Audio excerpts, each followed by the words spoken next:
अस्सलाम वालेकुम। आज मैं आपको किसी की कहानी सुनाने जा रही हूँ। उम्मीद है कि आपको पसंद आएगी। एक चूड़ियाँ बेचने वाली को मुझसे प्यार हो गया। उसकी क्या कमाल की मोहब्बत थी। वो जहाँ भी जाती वहाँ की मशहूर चीज़ मेरे लिए तोहफे में लाती थी।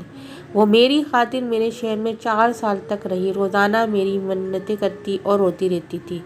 कहती होती थी कि मेरे नाल शादी कर ले। मेरे लगातार इनकार पर वो वापस अपने आबाओ गांव झंग चली गई।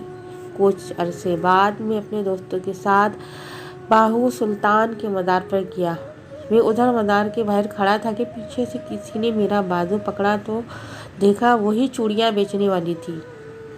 खुशी के मारे वो कहने लगी कि ए मेरे महबूब, आज मेरी दुआ रंग ले आई। तेरा दीदार हो गया, सड़ी ईद हो गई। मैं जब भी दरबार पर आती थी तुझे और तुम्हारा दीदार मांगती थी। अब तेरे लिए बैठी हूँ, शादी नहीं की। फिर उसकी आंखों में आंसू आ गए। कहने लगी, भीख मांगना, चूड़ियाँ बेचना मेरा कसूर तो नहीं है ना। ये तो मेरी किस्मत का, मेरे नसीब का कसूर है। तुम सज़ा मुझे क्यों मिल रही है।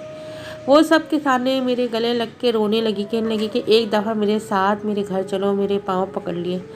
सब लोग देख रहे थे। मेरी बहुत बेइज्जती हुई। लोगों का मजमुआ लग गया। दोस्तों ने बोला कि चलो एक दफ़ा हो आते हैं।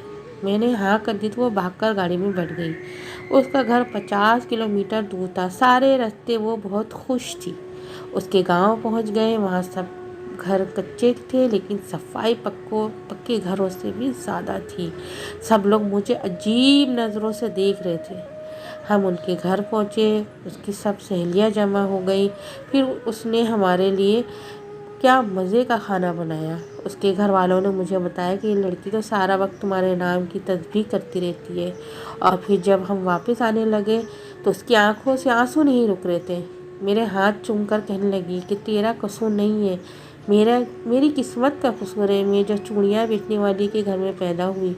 बड़ी मुश्किल से हम सब ने इसे चुप कराया। फिर हम वापसी के लिए निकल आए। मैं कार के शीशे में से देख रहा था कि वो तब तक देखती रही जब तक हमारी गाड़ी उसकी नज़रों से दूर नहीं हुई।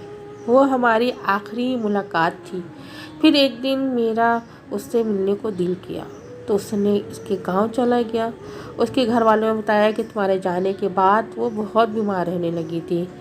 खाना पीना हंसना सब छोड़ गई थी और एक दिन उसकी मौत हो गई। मुझे उससे मोहब्बत तो नहीं थी पर मैं आज भी उससे रोज़ याद करता हूँ और हर साल ईद के दिन उसकी कब्र पर जाता हूँ। तेरे बाद नज़र नहीं आती मुझे कोई मंजिल। किसी और का होना मेरे बस की बात नहीं। उम्मीद है कि आपको मेरी कहानी पसंद आई होगी। अल्लाह हाफिज़।